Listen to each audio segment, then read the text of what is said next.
Yeah.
ಆತ್ಮೀಯರೇ,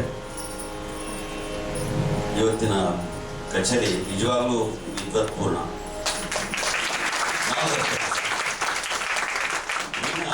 ಆಗಲೇ ಆತ್ಮವಿಶ್ವಾಸ ಅಂತ ಇನ್ನೊಂದು ಹೆಸರು ವೀಣು. ಸಾಮಾನ್ಯವಾಗಿ ಹೆಣ್ಣುಮಕ್ಕಳು ಮದುವೆ ಆದಮೇಲೆ, ಸಂಸಾರ ವೃದ್ಧಿ ಆದಮೇಲೆ, ಟೈಮಿಲ್ಲ ಸರ್, ಮಗು ನೋಡ್ಕೋಬೇಕು ಸರ್, ನಮ್ಮ ಅತ್ತೆ ಹಾಗೆ ಸರ್, ನಮ್ಮ ಮಾವ ಹೀಗೆ ಸರ್, ನಮ್ಮ ಯಜಮಾನ ಹೀಗೆ ಸರ್ ಅನ್ನೋದೇ ಜಾಸ್ತಿ. ಸತ್ಯ ಇದ್ರೂ ಇರ್ಬೋದು, ಅದೇ ವಿಚಾರ. ಸತ್ಯಾಸತ್ಯದ ಬಗ್ಗೆ ವಿಮರ್ಶೆ ಮಾಡೋದಕ್ಕಿಂತ ಕಲೆಯ ಬಗ್ಗೆ ಯೋಚನೆ ಮಾಡಿದಾಗ ಏನೇ ಕಷ್ಟ ಇದ್ರೂ ಈ ಲೆವೆಲ್ ಬಂದರೆ ಸಾಧನೆ ಮಾಡಲೇಬೇಕು. ಒಂದು ದಿವಸ ಅವಳು ಸಾಧನೆ ಮಾಡದೇ ಇರೋದು. ಮಗ ಸಿಕ್ಕಾಪಟ್ಟೆ ತುಂಟ, ಲೈಕ್ ಮದರ್ ಓನ್ಲಿ. ಒಂದು ನಿಮಿಷ ಅವನು ಹಿಡಿಯೋಕ್ಕಾಗಲ್ಲ, ಒಂದು ನಿಮಿಷ ಅವನ್ನ ಬಿಗಿ ಹಿಡಿಯೋದು ಕಷ್ಟ. ವಿತ್ ಪ್ರತಿ ದಿವಸ ಅವಳು ಒಂದು ಹೇಳ್ಕೊಟ್ರೆ ನೆಕ್ಸ್ಟ್ ಡೇ ಅದನ್ನ ಬಾಯ್ಪಾಠ ಮಾಡ್ಕೊಳ್ತಾಳೆ. ಇದು ನಿಜವಾದಂಥ ವಿದ್ಯಾರ್ಥಿಯ ಲಕ್ಷಣ, ಕಲಿಕೆಯ ವಿದ್ಯಾರ್ಥಿಯ ಲಕ್ಷಣ. ಅದು ಅದಕ್ಕೆ ಡಿವಿಡೆಂಡ್ ಇದ್ದೇ ಇರುತ್ತೆ. ಯಾವತ್ತು ಸಾಧನೆಗೆ ಇರುತ್ತೆ, ಸಾಧನೆಯಕ್ಕೆ ಫಲ ಖಂಡಿತ ಇರುತ್ತೆ ಅನ್ನೋದಕ್ಕೆ ಅವಳು ಇವತ್ತು ಹಾಡಿದಂಥ ಎಲ್ಲ ಕೃತಿಗಳು ಆ ಸಾಧನೆಗೆ ಪ್ರತಿಫಲ ಸಿಕ್ಕಿರುವಂಥದ್ದು ನಾನು ಹೇಳೋದು ತುಂಬ ಸಂತೋಷ. ಒಂದು ಬಹಳ ಪ್ರಮುಖವಾದ್ದು ಸುಳಾದಿಗಳು.